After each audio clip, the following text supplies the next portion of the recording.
ये देखिए किस तरीके से दर्दनाक तरीके से इनके पैर में जो है गोली मारी गई है। पुलिस पे गोली चली है। आप पता कीजिए सही पूरे बात है जी, पुलिस पे गोली चली पुलिस है। पे गोली चली है। महिलाओं ने गोली चलाया सर है। खुद महिला मैंने उनके हाँ, तरफ से जो अपराधी हैं उनके घर की महिलाओं ने गोली चलाया। एक महिला को पकड़ा भी गया है संरक्षण देने के चक्कर में। आपको पैर में गोली लगी और लोगों कहाँ कहाँ गोली लगी? और चाचा जी का तो डेथ कर गए। उनको पेट में लगा, ये कनपट्टी पे लगा, बाह में लगा।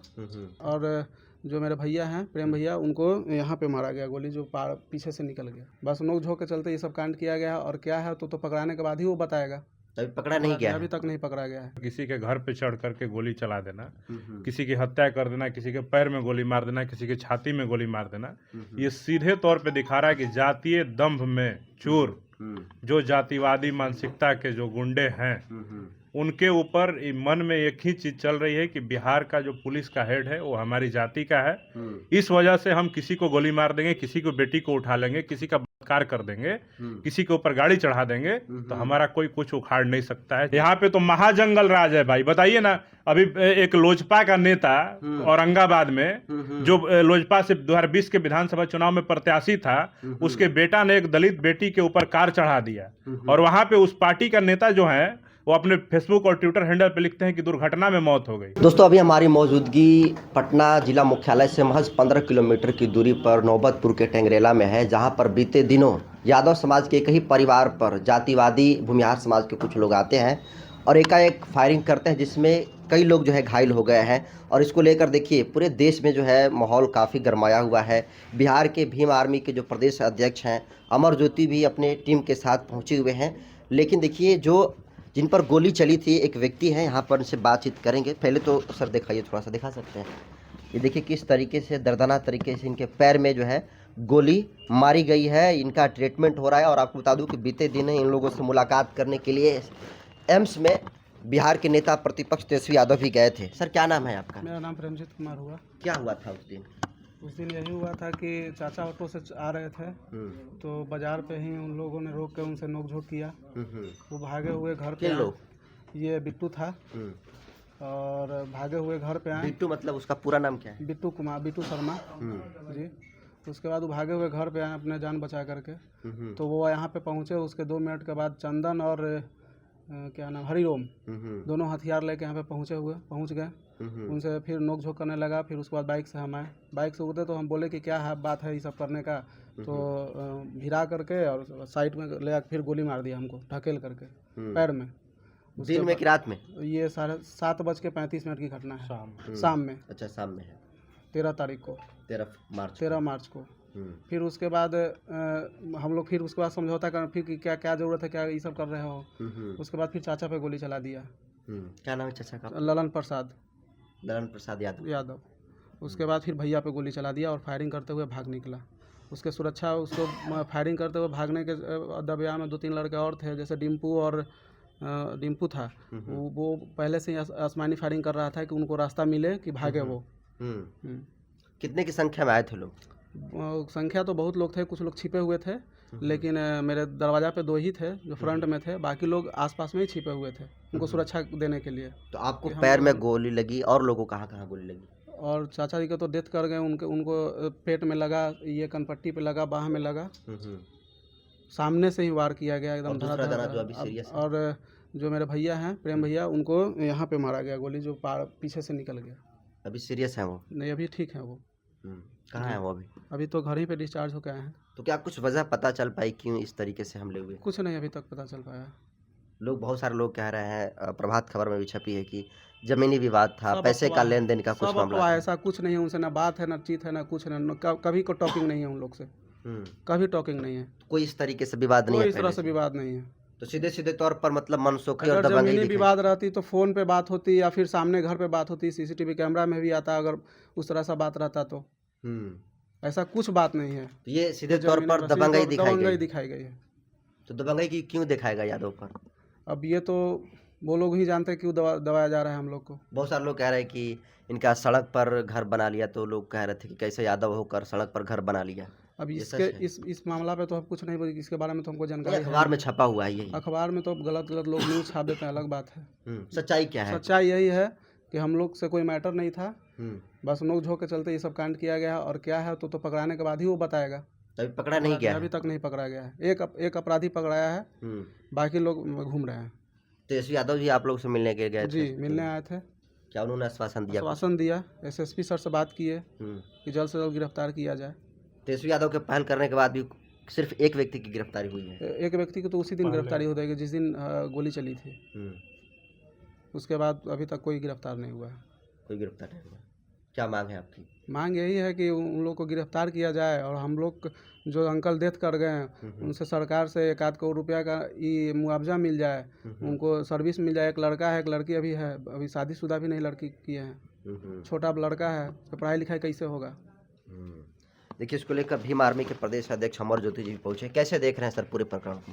देखिए, सीधे तौर पे बिहार में दिखा रहा है कि अपराधी निरंकुश हैं और ये अपराधी सत्ता के द्वारा संरक्षण पा करके ये अपराध को अंजाम दे रहे हैं और इस प्रकार की लगातार घटनाओं को अंजाम दे रहे हैं। जो ये घटना हुआ है सीधे तौर पे बिना किसी वजह के अगर किसी के घर पे चढ़ करके गोली चला देना, किसी की हत्या कर देना, किसी के पैर में गोली मार देना, किसी की छाती में गोली मार देना, ये सीधे तौर पे दिखा रहा है कि जातीय दंभ में चूर जो जातिवादी मानसिकता के जो गुंडे हैं उनके ऊपर मन में एक ही चीज चल रही है कि बिहार का जो पुलिस का हेड है वो हमारी जाति का है, इस वजह से हम किसी को गोली मार देंगे, किसी को बेटी को उठा लेंगे, किसी का बलात्कार कर देंगे, किसी के ऊपर गाड़ी चढ़ा देंगे, तो हमारा कोई कुछ उखाड़ नहीं सकता है। चूंकि सत्ता और हमारा जो पुलिस है वो सब हमारा ही है, इसलिए इस प्रकार की घटना को अंजाम दिए।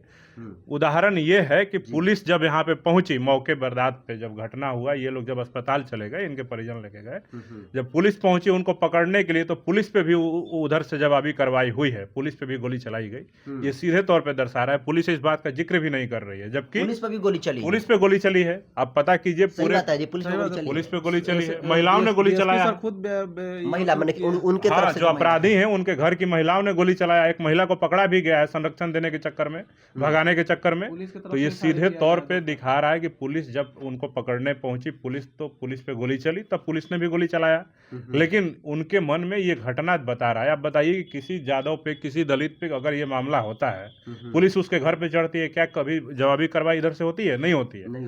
सिर्फ और सिर्फ उनका मन बढ़ा हुआ है, जातीय दंभ है उनके अंदर, उनको लगता है कि हमारा कोई कुछ नहीं उखाड़ सकता है, मुख्यमंत्री भी हमारे हैं और जो डीजीपी हैं वो भी हमारे हैं और ये हमारे गुलाम लोग हैं, इनको हम जब चाहेंगे जैसे मन रौंद देंगे। बस यही मानसिकता है, ये दिखाने के लिए कि आज़ादी के 78 वर्ष बीतने के बाद भी इनके मन में यही बैठा हुआ है कि तुम कितना भी आज़ाद हो जाओ, कितना भी संविधान का फायदा लेकर के, आरक्षण का फायदा लेकर के नौकरी पा जाओ, अच्छा घर बना लो, अच्छा कपड़ा पहन लो, अच्छा जीवन जीने लगो, लेकिन तुम रहोगे मेरे जूतों के नीचे।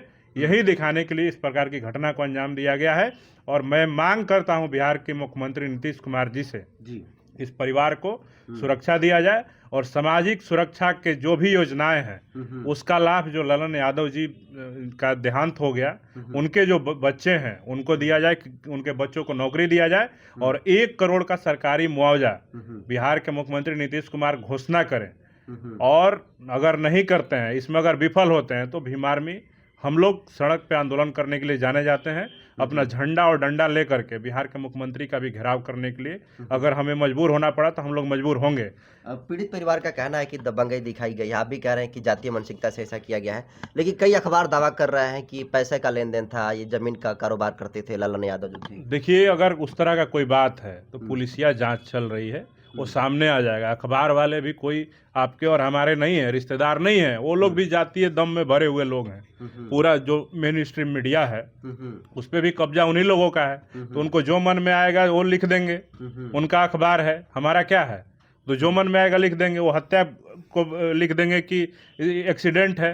तो तमाम बातें हैं। हम यही कहेंगे, बिहार के मुख्यमंत्री नीतीश कुमार जी, आप अपनी आखिरी पारी खेल रहे हैं, तो हम आपसे उम्मीद करते हैं कि जितने भी अपराधी और गुंडे इस प्रकार की घटना को अंजाम दे रहे हैं, खास करके होली जैसे पर्व में, उसके आसपास में जितनी घटनाएं पूरे बिहार में हुई है, हमको लगता है कि 1 महीने में भी नहीं हुई थी, तो जितनी भी घटनाएं हुई हैं वो अगर उस पर अगर सच में आप रोक लगाना चाहते हैं, क्राइम पे 0 टॉलरेंस की बात करते हैं, तो मुख्यमंत्री जी से मेरी मांग है कि पूरे बिहार के 38 जिलों में जितने थाने हैं उन थानों के मोस्ट वांटेड की लिस्ट निकलवाइए, जो असलहा लेकर के पकड़ा गया हो, किसी की हत्या में पकड़ा, किसी की बलात्कार में पकड़ा गया होगा, कहीं गुंडई करते पकड़ा गया होगा, हवाई फायरिंग करते पकड़ा गया हो, सबको एक लाइन से पकड़ करके एक साथ लाखों की संख्या में अपराधी बिना जाति देखे हुए, बिना भेदभाव किए हुए सबको जेल भेजने का काम कीजिए। मैं दावे के साथ कहता हूं कि 1 महीना के अंदर क्राइम कंट्रोल आ जाएगा और जो अपराधी जिनके मन में अगर थोड़ा सा भी कुलबुलाहट होगी गोली चलाने की, गुंडई दिखाने की, वो लोग बिहार छोड़ने को विवश हो जाएंगे। अगर आप ईमानदारी से क्राइम को कंट्रोल करना चाहते हैं तो, अगर नहीं करना चाहते हैं तो आप इसी तरह से सत्ता संरक्षित अपराध करवाते रहिए।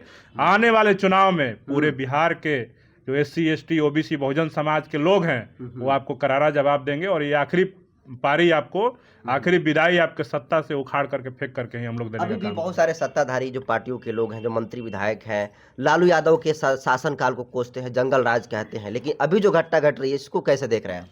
अरे भैया, जंगल राज लालू जी के राज को कहा जाता है। हम तो अब उसमें देखे नहीं कि इस तरह की घटना को अंजाम दिया जाए, कि सत्ता और पुलिस के संरक्षण के द्वारा इस तरह की घटना हो रही हो। यहाँ पे तो महाजंगल राज है भाई। बताइए ना, अभी एक लोजपा का नेता औरंगाबाद में, जो लोजपा से 2020 के विधानसभा चुनाव में प्रत्याशी था, उसके बेटा ने एक दलित बेटी के ऊपर कार चढ़ा दिया और वहां पे उस पार्टी का नेता जो है वो अपने फेसबुक और ट्विटर हैंडल पे लिखते हैं कि दुर्घटना में मौत हो गई। ये कहाँ तक जाए? ये जंगल राज का परिचायक नहीं है, ये महाजंगल राज है। अभी रोहतास में मैं कल था, वहां पे एक बेटी की कान लिया गया, आंख निकाल लिया गया, पेट चीर दिया गया, अपराधी अब तक नहीं पकड़े गए। ये कौन सा राज है भाई? रोहतास में एक रितेश रविदास की हत्या कर दी गई। तमाम घटनाएं हैं, कहाँ कोई मामला? अभी मैं आपके यहाँ पे बैठा हूँ, यहाँ से थोड़ी दूरी पे दुल्हन बाजार है, दुल्हन बाजार, वहां पे एक रविदास समाज के बेटे को मार करके पेड़ में टांग दिया गया। ये जंगल राज नहीं है तो क्या है? ये महाजंगल राज है। नीतीश कुमार जी को सोचना चाहिए कि कुछ जातियों को संरक्षण दे करके, और जिस प्रकार से आप लगातार पिछड़ों, दलितों पे शोषण करवा रहे हैं, इसको रोकने के लिए अगर आप क्राइम पे नियंत्रण करना चाहते हैं तो सारे मोस्ट वांटेड और जो भी क्रिमिनल हैं उनको पकड़ करके जेल भेजने का काम कीजिए। अन्यथा हम लोग इस बार पूरा मूड बना लिए हैं, आपको सत्ता से उखाड़ करके फेंकेंगे। हमारे लोगों के रक्षा और सुरक्षा से समझौता नहीं हो सकता है। हम अपने समाज की रक्षा सुरक्षा के लिए सदैव तत्पर हैं और आगे भी मजबूती से इस परिवार के लिए, अपने भाइयों की रक्षा के लिए लड़ाई लड़ने के काम करेंगे। एक आखिरी सवाल लेंगे। आपने इनको आश्वासन दिया ऑफ कैमरा जब हो रही थी बात, तो आप कह रहे कि चंद्रशेखर आजाद लोकसभा में इनके मुद्दा को उठाएंगे? जी बिल्कुल, हमारे नेता चंद्रशेखर आजाद जी जितने भी बिहार के मामले हैं, चाहे टेंगरेला में ललन यादव की हत्या हो, उनके भतीजों पे जो गोली चलाई गई, जो घायल हैं, उनका मामला हो, या रोहतास का मामला हो, या फिर औरंगाबाद का मामला हो, तमाम मामलों को लेकर के जब इस बार सत्र जो आज से चालू हुआ है, उस सत्र में आज से जिस दिन भी उनको मौका मिलेगा, मैं दावे के साथ कहता हूं कि हमारे नेता चंद्रशेखर आजाद जी बिहार के तमाम मामलों को लेकर के लोकसभा में प्रधानमंत्री और गृह मंत्री के समक्ष इस मामले को रखने का काम करेंगे। तो देखिए, सीधे तौर पर यह मुद्दा बिल्कुल बड़ा बनता जा रहा है और चंद्रशेखर आजाद जो नौबतपुर में घटना घटी है, इसको लेकर लोकसभा में आवाज़ भी बुलंद करने वाले हैं। फिलहाल तमाम मुद्दों को लेकर अमर ज्योति पासवान ने जो राय रखी है उसको आप कैसे देखते हैं, कमेंट कर दीजिए। बहुत बहुत धन्यवाद।